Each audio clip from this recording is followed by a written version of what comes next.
the amount of money that is deducted from your payslip and also the amount of money that the employer tops up to what you put is usually used to, or it's spent by the government to pay those who are currently retiring.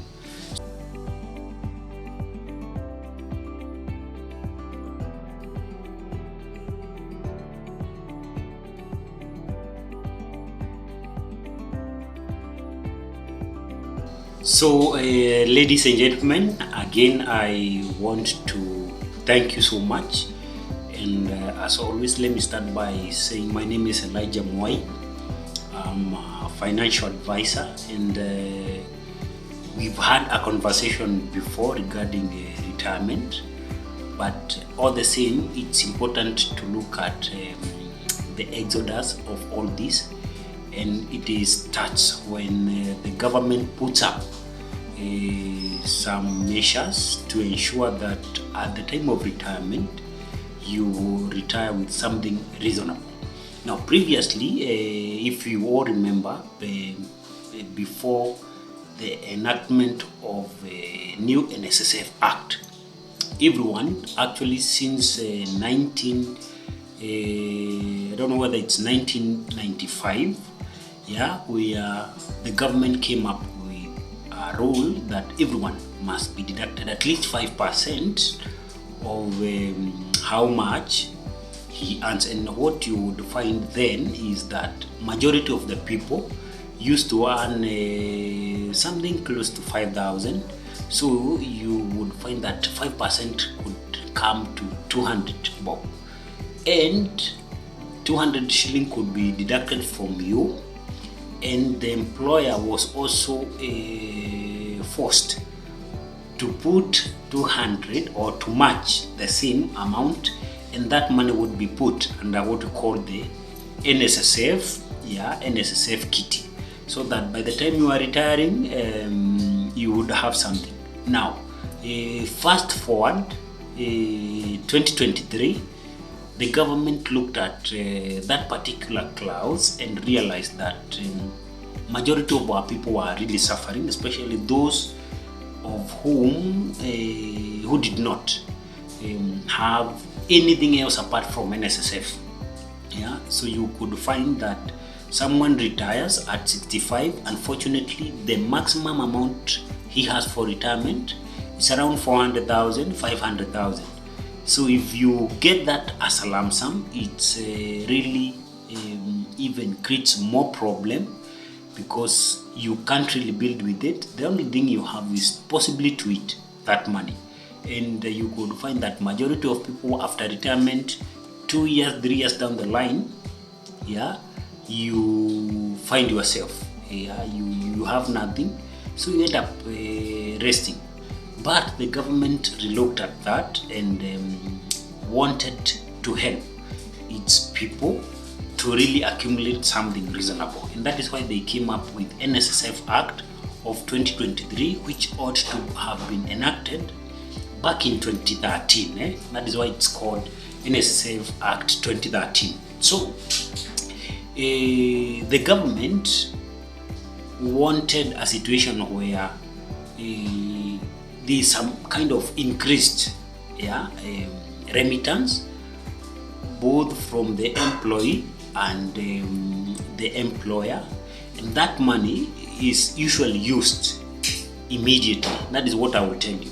The amount of money that is deducted from your payslip, and also the amount of money that the employer tops up to what you put, is usually used to, or it's spent by the government to pay those who are currently retiring. So what you will find is that those changes really shook up the employers, because it's quite an amount, I can tell you, and that it was to change, or it was designed to change every year for the next 5 years. So let's go to what it entails. So NSSF makes it mandatory that you must be deducted 6% of whatever amount you earn, on condition that you earn from 6,000.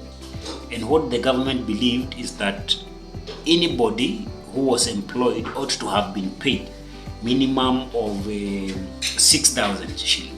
So 2023, it capped that the lowest earner was to get 6,000, and the person who would be subjected to NSSF remittance, maximally they had capped it to 18,000. So 2023, 6,000, 6% of 6,000 is 360, and then the employer had to add the same amount, 360. So in total, that is 720, and that money strictly was required to go towards NSSF. NSSF kitty. NSSF is government's agent for retirement. Now we also have other agents who are private.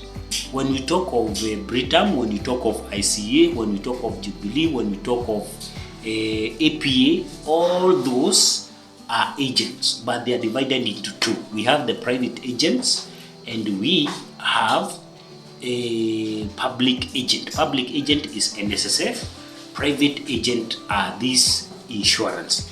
Now, all these agents are regulated by one body called RBA. So NSSF is under RBA, and so anything that it does, it's closely monitored by the RBA, just like these other private agents. So what goes to NSSF directly and what goes to the private agent? So what we are talking of is this, that and we let's take a practical example of someone who is earning 30,000. So what happens is that the first, back in 2023, the minimum was to be 6,000.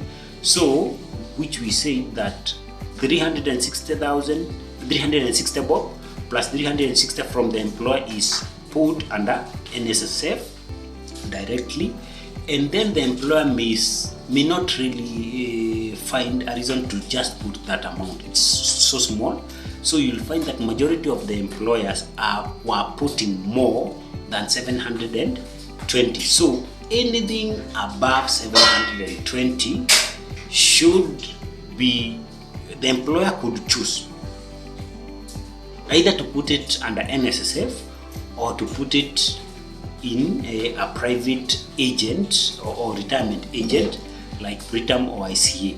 So what we know and what is important for any employer, it's important to diversify. Don't put every egg in one basket. You never know what may happen, because we always hear stories. However, yeah, there are a couple of benefits you get from diversifying. One is that you get some continuous education. Yeah, also the interest rate vary between the two. If you look at what the NSSF is declaring and what these private agents are declaring, could be a little bit different. So when one does not do well, you have at least a fallback position. So fast forward, now we are in 2025. Yeah, so if we go back a little bit, 2023, the person who was earning the minimum was 6,000. So 2024 they increased that to 7,000. 2025 the minimum amount someone should earn today is 8,000. So what you do is you take 6% of 8,000, which is 420 shillings, and then the employer will have to match that, so that that amount of money comes to 960. The 960 goes straight to NSSF, and then any excess that may be deducted, employer may also choose on where to put this money. He can choose to put that money to NSSF. Also, he can choose to have that money invested at a private agent like Britam or those other companies. So, what is the benefit of you contracting out? Or what does contracting out mean? It simply means that you have taken, you have written to RBA and you don't want to put everything to NSSF. You put a part of it to NSSF and you put the other part to a private agent. So what are the benefits of contracting out? Number one is that if you look at the rates given by this private agent, most of the time you will find that they are quite higher compared to NSSF itself. Number two is that every year, usually when you have a manager or a fund manager, they have scheduled some training to all the employers who has money or who has invested in them. So that is another benefit. Number three is that now you are able to see what, as much as it's a retirement benefit, you are able to see it from your phone. How much you have in the statement, you can